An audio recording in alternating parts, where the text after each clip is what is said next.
pretty sure it started by now. Picking up. What's the news today? Yes, finishing off the dance hall area. For the time being. I have to go back to the dance hall to pick up a little something, maybe. But for the time being, nothing too important. Oh, jeez, which means nothing to talk about for just a bit. I guess I'll just stew in my own silence. I mean, I only woke up like an hour ago, so whatever. Castlevania Constitution is increased by 8. Which means stat-wise, you get about 4 defense points. That's the way Constitution works. For every 2 points of Constitution, that's 1 point of defense. In addition to whatever defense your equipped armors and such will give you. Probably gonna collect the Minotaur, so I think that one is Strength plus 8, which would be the next strength upgrade for the people that care about it so badly. Which is a literal, for every 1 point of strength, that's 1 extra point of attack. So it's good to go after it. The Samurai Armor, which increases strength, which increases attack. That sounds amazing, doesn't it? They changed the formula in the other. They changed it in Dawn of Sorrow. They changed the formula and probably to reinvestigate because I don't really care about that much.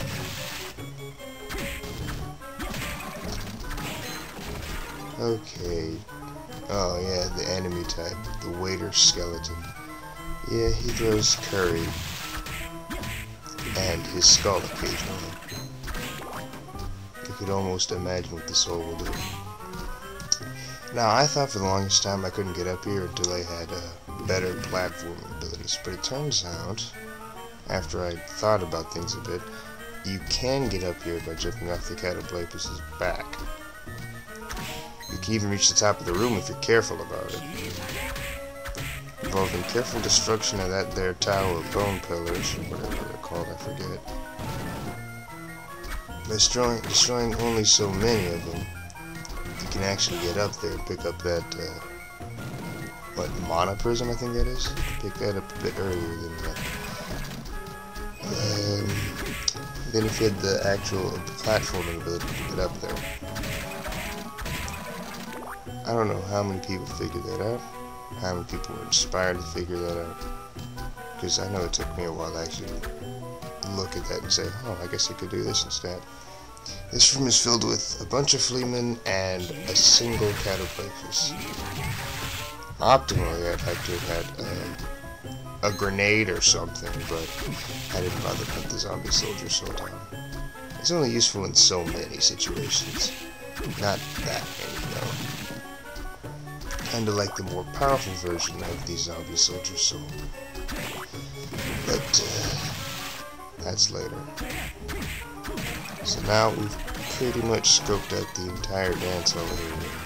There's only, like a hallway left that we haven't been in, and that's the exit hallway. So, let's go on by now. Leave the dance hall area. Proceed to the next area of the castle. Oh, and a Minotaur's dropped the battle axe weapon. Which is, it goes in the axes and hammers category. No, actually, axes and hammers are different. They swing similarly and they're just about as fast as each other, but axe comes with the slash element, which means when you hit an enemy, you see the blood that comes out? Yeah. An enemy that is weak to slash will normally bleed when you hit them with it, with weapons that have sharp, pointy things on them. The hammer won't do that. It doesn't do any type of damage unless it has an element on it. Which means enemies that resist everything don't resist hammers. Oh, the hole in the ceiling you can't get through yet, which means it's going to close up, but you can keep that in mind for later. But for now, you can't get up there. That's something you get at the end of the game. I believe the item back there is something you wish you had earlier in the game. Go figure. This is the... what was this place called? Whatever. I forgot already. The inner quarters or some such, and that was a Persephone way back when. I was trying to remember the name. Which are pretty much kung fu maids, if you can get that concept in your head. Okay.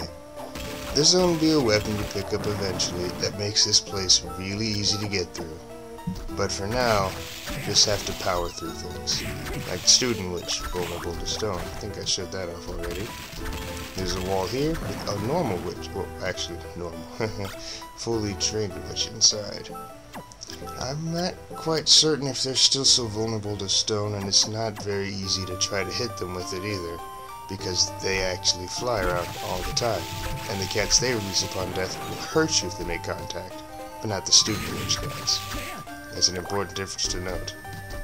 You might get torn up by a cat on accident. Never see it coming. Something interesting about this particular area is this. There's a rare enemy back there, but he has powers over time, and Soma cannot travel in those kind of areas, because he just can't. Another somewhat interesting thing about this place is the location of its boss, almost immediately at the start. We still have the rest of this area to go, but now it's time for a boss fight. This is the Headhunter. Behold its wicked powers of walking backward as it gets cut up and not liking it. In this form, all it has is a really annoying stabby attack it doesn't like using. In this form, it takes up an old man in a dress, and he uses magic. All of 2 spells. A lightning spell, and wait for it. He normally likes to spam this one. He likes to use this one a lot most of the time, but he felt like using lightning this time. So whatever, lightning's easy to dodge most of the time. Because sometimes he uses fire at really bad altitudes, and it's kind of hard to get out of the way. In the last form of a monster. And this thing moves all over the room. It is really hard to fight this thing right about now, no matter when you start a new game. This is one of the harder bosses you're going to immediately encounter. And it's the game's first legitimate boss, too. Everything up till now, surprise, surprise, it's been a normal enemy. We'll be able to encounter all the bosses we fought before up till now, later in the castle. This thing is unique. And there's something to note about unique bosses. But that'll come as soon as this thing dies. This thing is weak to the slash element. You can see it bleeding. I suppose I should make note of that. If something's weak to an element, then you will notice that an effect occurs to it.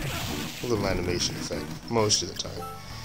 And there are even enemies that aren't weak to it will sometimes show that effect, especially if they don't resist it. But most enemies have a weakness to slash, actually. So using weapons that are sharp has enough advantages. And also most enemies resist darkness, but that's not a common attack element. And there's also status elements, but those are a bit harder to utilize. With the exception of the one we're going to use here. But that's later. The Headhunter's dead. Collect souls to increase strength. Unique bosses always drop their souls. Always. With the exception of one of them, depending on how you kill it. Well, that's it for this video. Next video, we'll pick up where we left off, and scope this place out some more. So, see you then.